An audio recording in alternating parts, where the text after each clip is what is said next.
নজর রাখবো পরবর্তী সংবাদে।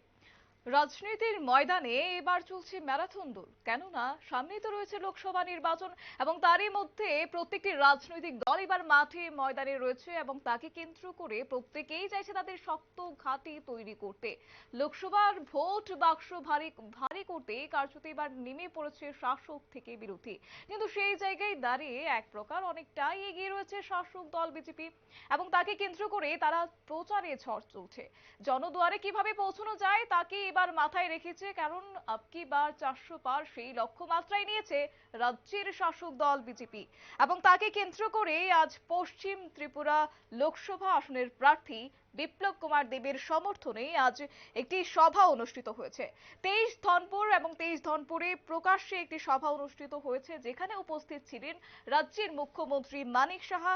এছাড়াও ছিলেন বিজেপির অন্যান্য নেতৃত্বরা, পাশাপাশি ছিলেন হেভিওয়েট নেত্রী কেন্দ্রীয় প্রতিমন্ত্রী প্রতিমা ভৌমিক। তাকেও আজ দেখা গেছে সেই জনসভাতে এবং গোটা বিষয়কে কেন্দ্র করে কি রয়েছে বিস্তারিত শুনবো। মাননীয় প্রধানমন্ত্রী জি কি বলছেন যে আমি যে মানুষের সাধারণ মানুষদের জন্য এত প্রকল্প, এত যোজনা, এত বেনিফিশিয়ারি স্কিম করেছি, তাতে ফাইলের মধ্যে যাতে সেটা বন্দি না থাকে, সমস্ত মানুষ, সাধারণ মানুষের কাছে যেন সেটা পৌঁছায়, তার জন্য বিকশিত ভারত সংকল্প যাত্রা উনি করেছেন। ত্রিপুরাতেও প্রায় 16টার মতো এলসিডির গাড়ি উনি পাঠিয়েছেন। আপনারা সবাই জানেন সেই এলসিডি গাড়ি সমস্ত আমাদের ত্রিপুরার বিভিন্ন প্রান্তে একদম লাস্ট মাইলে যে ব্যক্তি থাকে তার ঘরেও পৌঁছে গেছে। কি কি আমাদের স্কিমগুলো আছে, যারা এখনো এই স্কিমগুলোর বেনিফিট নিতে পারেননি, সেই স্কিমগুলোর জন্য আমাদের প্রতিটা ঘরে ঘরে সেই মেলা করে হোক, মানুষের সেই অ্যাওয়ারনেস প্রোগ্রাম করে হোক, সেই জায়গায় পৌঁছে গেছে। আপনারা সবাই জানেন মাননীয় প্রধানমন্ত্রীজির 17ই সেপ্টেম্বর ওনার জন্মদিন।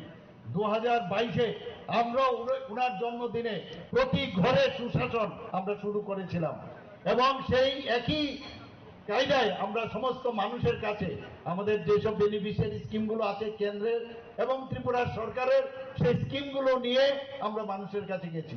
এবার দ্বিতীয় পর্যায়ে আমরা এই বিকশিত ভারত সংকল্প যাত্রা, সেটাকে নিয়ে আমরা আবার একসাথে আমরা এই কাজগুলো আমরা মানুষের কাছে, অর্থাৎ আমরা মানুষের দ্বারা নির্বাচিত আমরা সদস্য, সংখ্যাধিক্যের কারণে আজকে আমরা একটা সরকার এখানে গঠন করেছি, কিন্তু এটা ভাববার অবকাশ নেই যে এই সরকার খালি সরকারের মসনদে বা চেয়ারে বসে থাকলে মানুষ থেকে আমরা দূরে সরে যাব।